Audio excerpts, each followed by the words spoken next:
The tactic isn't necessarily about confusing people. It's about making it so chaotic that people say, well, this is hopeless, or I can't possibly change that. You have to acknowledge that people's skepticism about American democracy is justified. If they get the sense that maybe this is kind of like BS, there's a lot of evidence, for that. Tribal communities really like is like when people really get to know them, really get to understand their struggles and what they're going through, and also what their successes are, because there is a lot of success in Indigenous communities. Coming up on Laura Flanders and Friends, the place where the people who say it can't be done take a back seat to the people who are doing it. Welcome.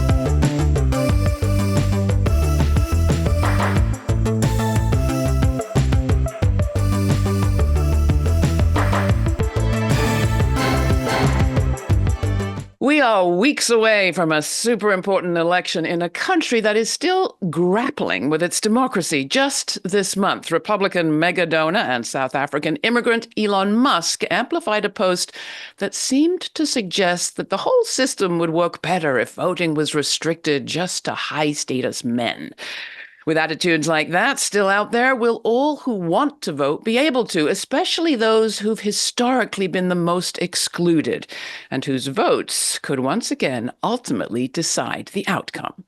Right, Laura, we're already seeing new restrictive voter ID laws in places like North Carolina and on many reservations, lingering cases of voter intimidation in places like Pennsylvania. And of course, the most growing part of this entire thing, which is the vigilante type election integrity watchdogs that are forming all across the country. Now, what does this all mean for millions of eligible voters of color for whom the stakes of this election are high? But when we talk about the hurdles to even participate in this election, are those even higher? Yeah, well, for this month's Meet the BIPOC Press Roundtable, I am joined, as you can see, by this time as co-host, Kadia Tubman of the Scripps News Broadcast Network. Hi, Kadia. I'm so glad to have you here. Hi, Laura. I'm happy to be here. And we, at our non-existent table, are joined by Chenjerai Kumanyika, who's an NYU journalism professor, as well as the host of the excellent new podcast, Empire City, which looks at the origins of the New York police. Also with us, Christopher Lomahquahu, an investigative journalist with the Howard Center for Investigative Journalism, which is inside the Cronkite School at Arizona State University. Welcome all. Chenjerai, I want to come to you at this point. I'm thinking about Empire City, about your podcast, the brilliant podcast that takes us through the actual true history of the NYPD. But there's a particular part of the series that I particularly am stuck with. It's about the publisher, the founder, writer of the New York Herald, and how at a point, this is before the abolition of slavery, when New York was participating in returning enslaved people back to the South, he wrote about, the publisher wrote about Black resistance, about how ultimately he was seeing the pushback from Black New Yorkers against enslaved people being sent back as linking to them having political power or wanting the right to vote. I want to also connect that to 2008, the general election, where they were in Michigan, there was a secret plan to challenge the votes of people who had homes that were foreclosed. And the idea was that if you went after these people, that you would particularly going after minorities and poor people. So this has been around. How have you seen the intertwining of power, politics, and police come forth in this time? That moment where James Gordon Bennett is writing about, the George Kirk case. And this is a case everyone should try to understand because it was one of the first major deployment. I mean, it's basically the first major deployment of police in New York. It happens a year after the modern NYPD is founded, and they send 900 officers to kidnap one fugitive.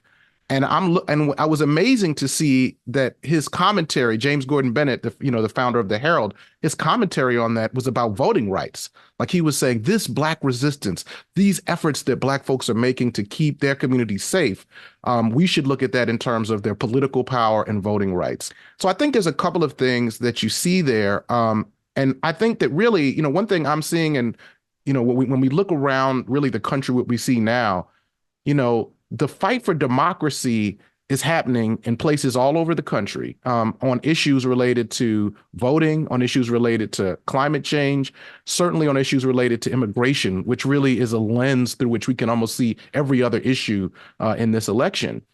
And police are kind of on the wrong side of all those battles. So I think that, if you look back then, I mean, one very concrete element of this is that police are involved in charging people and sort of they involve them in the carceral system. And then once you're in the carceral system, this compromises your voting rights. I think we need to talk about, so far, so much of this discussions of policing have been around incidents of police brutality or assault. And part of what Empire City is trying to do is to shift the terrain into these politics of policing, how policing is really involved in fighting democracy in a way. Well, at least what I'm hearing when I talk to folks about disinformation and misinformation, the tactic isn't necessarily about confusing people. It's about making it so chaotic that people say, well, this is hopeless, or this is so big and so problematic that I can't possibly change that. I have a sense, Christopher, that in even reading your work and going through what Indigenous communities are battling against when they're coming up against barriers to voting, it sounds like that is also happening in the case of, well, look at the 100 years that we had to go to just to fight to vote, or even when we were granted the ability to vote, we were still stopped in so many ways. How is that translating in Indigenous communities that are probably going to move a lot of different states right now? Yeah, I think it speaks to the resiliency of Native people. Like you mentioned, it wasn't until 100 years ago that Native Americans were granted citizenships of this country. And throughout that time, as part of that was the right to vote. But as was mentioned, there have always been barriers. There's been things that were put in the way to say that Native people, they could not understand or read English or really know what they were voting for. But in full fact, like you're looking at it, they understood what was the landscape of the environment they were living in, both politically, physically, and of course, everything else that they were impacted by. And with these groups that you're seeing out here with the Western Native Voice, Arizona Native Vote, other organizations that you're finding across these different states, is that they understand that history, but it hasn't deterred them from looking ahead as far as like what they can do to activate those other voters, especially the youth who are going to be that next generation. Because in Indigenous cultures, we're always looking at those next generation of Native people. What are they going to do? How are they going to face this new environment that we're in? And I think that they find really innovative ways and not give up, because when you look at some of these laws that are border on voter suppression, you see they don't just impact Indigenous communities. They impact a lot of people from low-income communities, people where there's not a lot of infrastructure, and just basically a lot of, as far as individuals that may not have a seat at the table. So I think that really shows that we're trying to keep that seat and then open that avenue for other people to be there as well. We should point out that Native people vote more than anybody else. I mean, Indigenous voters vote in tribal elections as well as U.S. elections, right? I mean, are Democrats in particular, who relied so much on Native voters in Nevada and Arizona to elect both the presidency and senators last time around, giving those Native vote organizations you mentioned, Christopher, the kind of support they need right now, do you think? Well, they work independently of state and other entities out there. So I believe that, a lot of them are just self-supported. They're supported by volunteers, people who give their time to go out and canvass communities and talk to people and do voter registration drives, things like that.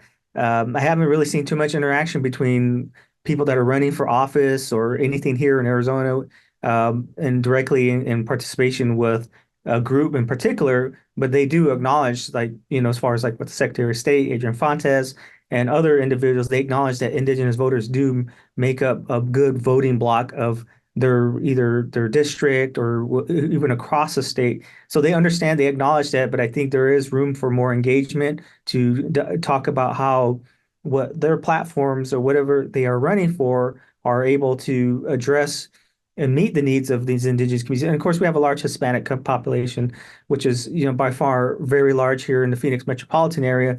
And so, there's a lot of groups that are being, trying to gain that as far as that collaboration so that their needs are not falling through the cracks.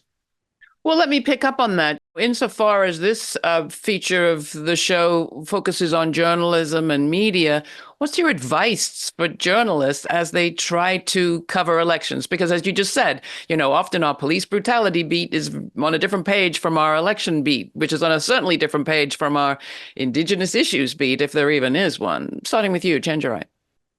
Well, the one thing I really want to say about this is this. We have a tendency in the media, and I'm going to say we, but it's probably not the people in this call, to talk about policy as though it's coming out of the intention or goodwill of the candidate. So we talk about what Kamala Harris and Waltz are going to do, what they want to do. And there's a way in which we individualize it. When in fact, these decisions are not actually simply the product of their own individual intention, of their ethics. These are massive political systems. When you talk about it as people, as opposed to the way that Chris just put it, Chris said he wants to think of, for younger generations, what is the new environment? What is the new political terrain that might be the case, under one candidate or another? Christopher, when you add anything to that? Yeah, I think he made a really good point, talking in reality, like, for Indigenous communities, and I'm pretty sure there's others out there that, when you're talking about the issues, they're not talking about issues that are far off, like 100 miles away or somewhere across the country, like in places like DC or anything. They're talking about things that are right there in their own community and their reservations and things that happen within their state, because that's really where the big impact is. And that's why with these groups and others advocacy voter groups out there, they're trying to educate, especially targeting the young, as far as the generation is like, okay, how could you look at voting in your community? What are the things that impact you? Is it education? Is it safety? We're looking at things that, well, what matters to you, may not be, as far as what happens across the country, but okay, what is it that needs to be done that really is affecting you every day as you go about, your lives in these reservations. So it's really about trying to just focus on the local part. Of course, it's always going to be, the bigger impact is going to obviously impact how communities are treated. Whoever the next president will be, they are concerned with that too as well. So that's not just far from the picture, but it is something that obviously will eventually, have a place in terms of their peripheral of what, immediately impacts their lives. I'm thinking, Christopher, about a 2020 report from the Native American Right Fund that found that more than 1.5 million eligible Native American voters were not registered. And one of the looming questions that a lot of folks have around the Native American vote in 2024 is not who they will vote for at the end of the day, but if they will show up to vote at all. How are you facing that question, especially like you said, when it comes to younger Native American voters who may not even show up to the polls? Yeah, that always is like the big question trying to find that solid answer or answer that is tracking in that right direction, because that is a thing, how are we going to look at who shows up, when you talk to the different individuals within these communities, the older generation, they get it. They understand why voting is important. They served in armed forces when they didn't have the right to vote. They were citizens at that time, but they could not cast their vote. And there's some that just grew up throughout the different, periods of social and issue and, obviously the civil rights movements that were going on across the country throughout the mid part of the 20th century. For this generation, as far as like having them show up is kind of goes back to what impacts you, what is it important to you, and I think what really the groups that are out there, they're really trying to hit at bringing their voice, because you feel like as a youth coming from a tribal community, you're sort of not, you feel like you're not heard. But I think when these groups go out there, they really try to activate them, get their voice, get them involved in the idea of what democracy is. What is their idea of what democracy means to them? And I think that's really how they're trying to get the younger voters to the polls. And, not just people that are at voting age, but also people that are even, 10, 20 years older too as well. So I think that's going to be a big thing that every community tries to tackle, is like how we're going to get as many people voted. And then it comes down to some of the simplest things, having an event, having something around food and culture and entertainment, things like that, something that resonates with them.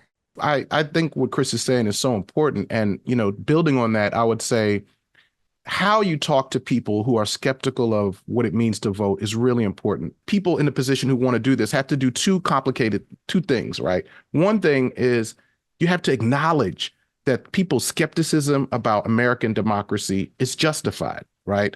And that the things that politicians may be saying and a lot of the narrative they're going to hear are if they get the sense that maybe this is kind of like BS, it's like that's essentially there's a lot of evidence that for that it is.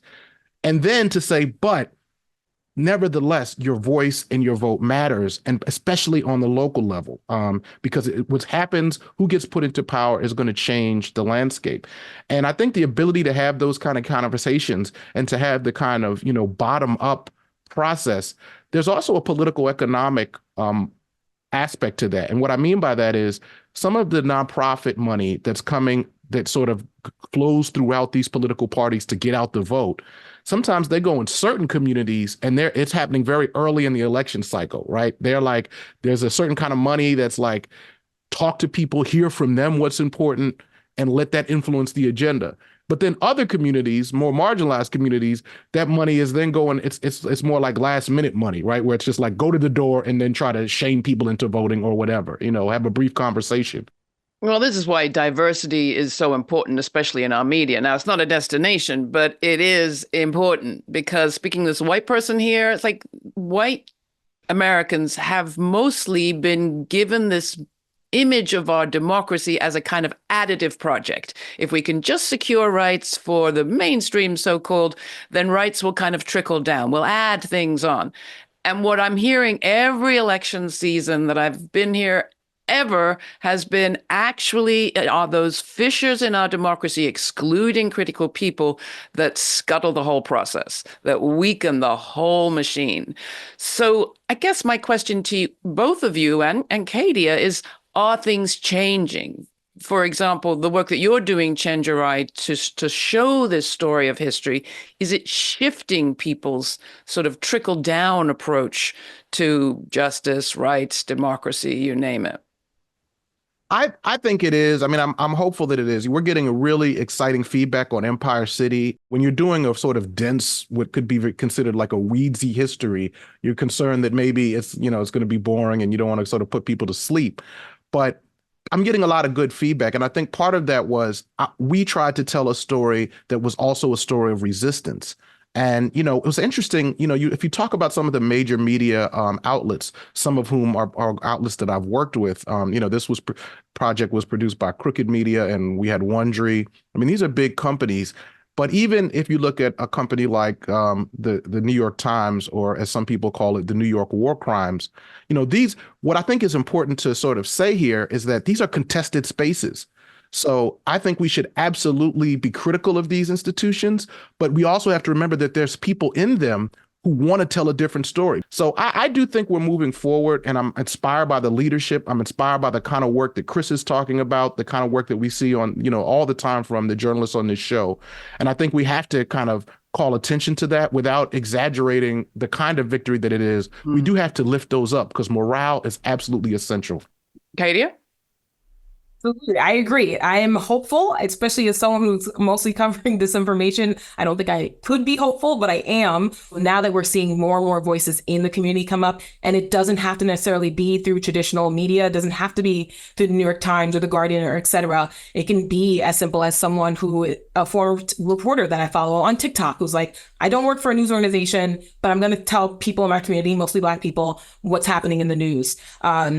And so I feel like there's a lot of hope, but there is a lot of change. But right now, what's most important in terms of what the media can do is constantly put up, and again, not traditional media, but constantly put up good information to combat or at least shout all the bad stuff that we're hearing and that's constantly out there.